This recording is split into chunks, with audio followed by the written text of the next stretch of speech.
పంపియేనా okay సంచలనం సృష్టించిన pharma city అక్రమ రైతుల అరెస్ట్ కేసులో ఈరోజు Nampally criminal court PDPP court దాదాపు 27 మందికి బెయిల్ అప్లికేషన్ చేస్తే దాదాపు 24 మందికి 25 మందికి బెయిల్ మంజూరు చేయడం జరిగింది.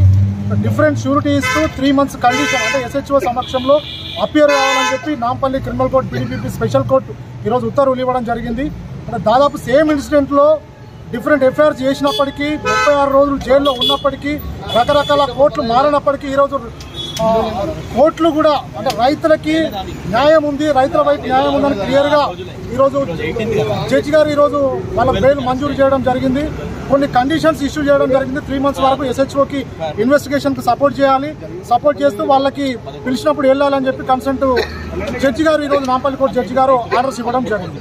ఆ షూరిటీస్కి సంబంధించి రేపు మార్నింగ్ 10:30కి మేము నాంపల్లి క్రిమినల్ కోర్టులో షూరిటీస్ ప్రొడ్యూస్ చేస్తున్నాం అందరు రైతులకి. అదేవిధంగా A1గా ఉన్న పట్నం నరేందర్ రెడ్డి గారికి కూడా ఈరోజు ఎంపీ నెంబర్ 512కి తనకు కూడా బెయిల్ మంజూరు చేయడం జరిగింది. షూరిటీస్ కూడా రేపు మేము సబ్మిట్ చేస్తున్నాం. పట్నం నరేందర్ రెడ్డికి ఎలాంటి కండిషన్స్ పెట్టింది బెయిల్లో? 3 months వరకు every weekly once every Friday SHO గారి సమక్షంలో అపియర్ కావాలి. 3 months వరకు అపియర్ కావాలి, ఇన్వెస్టిగేషన్కి సపోర్ట్ చేయాలి, కండిషన్స్ ఫాలో కావాలని చెప్పి క్లియర్గా కోర్టు ఆర్డర్స్లో పేర్కొనడం జరిగింది.